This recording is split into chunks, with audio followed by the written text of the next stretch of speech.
Vrtnica tam za starim vodnjakom raste, ena sama. Samorasla devica, samosevka, rožica neskončno zala, je na siromašnem podnožju močne korenine pognala, se med remavimi koprivami kačasto izvila je kvišku.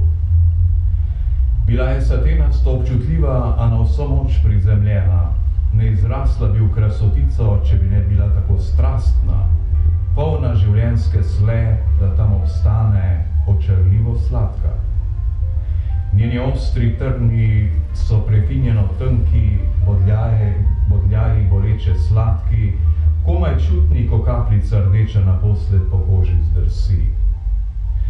O vrtnici dehteči, rdeče plameneči, o njej vam pravim, ki sem osujo z gnojem domačim, poruval one koprive, ki so končale v špinači, da le izraste v rožo pokončno, neupogljivo, sloko, vrtnico rdečo, po prostosti hrepenečo, a korenine so gnane globoko, zato ne joči